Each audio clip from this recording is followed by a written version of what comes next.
Hi అండి అందరికీ. ఈరోజు మనం చాలా రుచిగా ఉండే ఇంట్లోనే సులభంగా తయారు చేసుకోగలిగే ఒక మంచి కారప్పొడి అయితే తయారు చేసుకుంటున్నాం.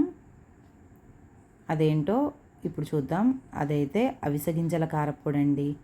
అవిసె గింజలతో పాటు నువ్వులు, కరివేపాకు, ధనియాలు, ఎండుమిర్చి, జీలకర్ర, మెంతులు, చింతపండు ఇలా ఎన్నో పదార్థాలు కలిపి ఈ కారప్పొడి అయితే తయారు చేసుకుంటున్నాం. మొదటిగా స్టవ్ ఆన్ చేసుకొని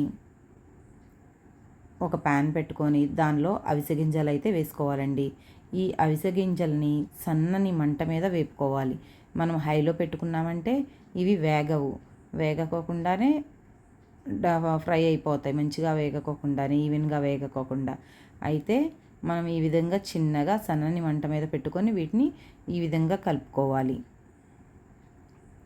అవిసె గింజలు మంచి వాసన వచ్చేంత వరకు వేయించుకొని పక్కకు తీసుకోవాలి. అవిసె గింజల్లో ఫైబర్, మొక్కల ఆధారిత ఒమేగా 3 కొవ్వు ఆమ్లం, లిగ్నాన్స్ వంటి పోషకాలు ఉంటాయి. అందుకే వీటిని తగిన మోతాదులో మన ఆహారంలో చేర్చుకోవాలి. ఈ విధంగా పైకి కిందకి అనుకుంటా చిన్నగా కలుపుకోవాలండి అవిసె గింజలు. మనం హైలో పెట్టుకుంటే ఇవి మాడిపోతాయి. అవిసె గింజలు జుట్టు ఆరోగ్యానికి కూడా మంచివని చాలామంది చెప్తుంటారు. వీటిలో ఉండే పోషకాలు సమతుల్యమైన ఆహారంలో భాగంగా తీసుకున్నప్పుడు మనం మొత్తం ఆరోగ్యానికి, జుట్టు ఆరోగ్యానికి కూడా మద్దతు ఇవ్వవచ్చు. ఇప్పుడు అదే ప్యాన్లో ఇవైతే ఇప్పుడు ఒక ప్లేట్లోకి అయితే తీసుకుంటున్నానండి అవిసె గింజలు. మళ్ళీ అదే ప్యాన్ నేను స్టవ్ మీద పెట్టేసుకున్నాను. ఇప్పుడు ఆ ప్యాన్లో నువ్వులు అయితే వేసుకుంటున్నానండి. నేనైతే ఇదిగోండి ఒక కప్పుతోటి కప్పుడు నువ్వులైతే తీసుకున్నాను.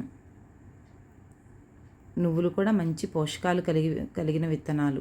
వీటిలో ఆరోగ్యకరమైన కొవ్వులు, ప్రోటీన్, ఫైబర్తో పాటు కొన్ని ఖనిజాలు ఉంటాయి. వీటిని కూడా చిటపటలాడుతున్నాయి. అవి మీరు చూస్తున్నట్లయితే మీకు కనపడతా ఉంటాయి.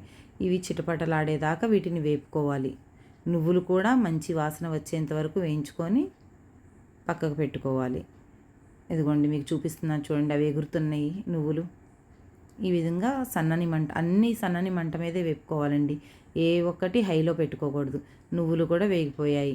ఆ నువ్వులను కూడా అదే ప్లేట్లోకి నేను తీసుకొని పక్కన పెట్టుకుంటున్నాను. ఇప్పుడు ధనియాలు అయితే వేపుకుంటున్నానండి. ధనియాలు అయితే నేను ఆ కప్పుతోటి 1/2 కప్ అయితే తీసుకున్నాను. ధనియాలు కొద్దిగా వేయించగానే మంచి సువాసన వస్తుంది. మన కారప్పొడికి మంచి ఫ్లేవర్ రావడానికి ధనియాలు చాలా ముఖ్యమైనవి. ఈ ధనియాలు కూడా సన్నని మంట మీదే వేపాలండి. ఈ ధనియాలు వేపుతుంటే ఆ పొగ చూసారా ఎలా వస్తుందో, మంచి స్మెల్ వస్తుందండి ధనియాలు వేపేటప్పుడు. ఇవన్నీ కలిపి కారప్పొడిలాగా తయారు చేసుకుంటే అవి హెల్త్కి కూడా చాలా ఉపయోగపడతాయి. ఈ ధనియాలు కూడా వేగిపోయినాయండి. ఇవి కూడా ఒక ప్లేట్లోకి తీసేసుకున్నాను. ఇప్పుడైతే ఫ్రెష్ కరివేపాకు అండి. నేను ఈ కారప్పొడి చేసేటప్పుడే మా అమ్మ వాళ్ళ ఇంటికి వెళ్ళి కరివేపాకు తెచ్చుకున్నాను. ఇప్పుడైతే కరివేపాకు వేయించుకుందాం. ఈ కరివేపాకుని నేను ఇప్పుడే శుభ్రంగా కడిగి అలా బౌల్లోకి తీసుకున్నాను. ఆ కడిగిన వాటరు, ఆ కరివేపాకులో ఉన్న పచ్చితనం పోయేంత వరకు ఈ కరివేపాకుని అయితే మనం వేపుకోవాలండి. ఇప్పుడు మీకు చూపిస్తున్న విధంగా సన్నని మంట మీద వేపుకోవాలి. కరివేపాకు మన వంటలకు మంచి సువాసన, రుచినిస్తుంది.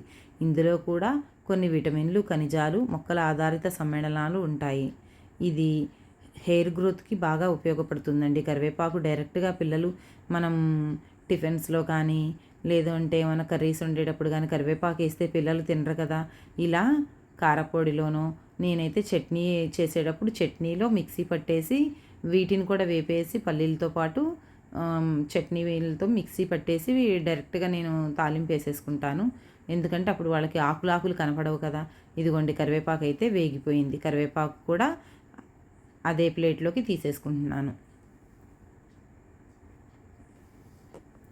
ఇప్పుడైతే ఇప్పుడన్నీ మనం వేపుకున్నాం కదా, వాటికి సరిపడా ఎండుమిర్చి అయితే నేను తీసుకున్నానండి. ఒక బౌల్లో 1/2 బౌల్ అయితే ఎండుమిర్చి తీసుకున్నాను. ఎండుమిర్చిని ఎక్కువగా కాల్చకుండా జాగ్రత్తగా వేయించుకోవాలి. అలా చేస్తే మన కారపొడికి మంచి రంగు, రుచి, కారం వస్తాయి.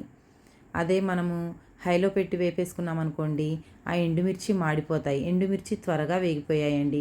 నాకు ఆ ప్లేట్లో ప్లేస్ లేదని నేను ఏ బౌల్లోనే అయితే ఎండుమిర్చి వేసుకున్నానో అదే బౌల్లో ఆ ఎండుమిర్చిని అయితే తీసుకున్నాను వేపుకొని. ఇప్పుడైతే మీకు చూపిస్తున్నది మినపగుళ్ళు, పచ్చిశనగపప్పు అండి. ఇవి కూడా బాగా ఎర్రగా వచ్చేదాకా వేపుకోవాలి. ఈ పప్పులు కారప్పొడికి మంచి రుచి, మంచి టెక్స్చర్ ఇవ్వడంతో పాటు ప్రోటీన్, ఫైబర్ వంటి పోషకాలు కూడా అందిస్తాయి. చూస్తున్నారు కదా, అవి మంచిగా ఎర్రగా వేగేలాగా వేపుకోవాలి.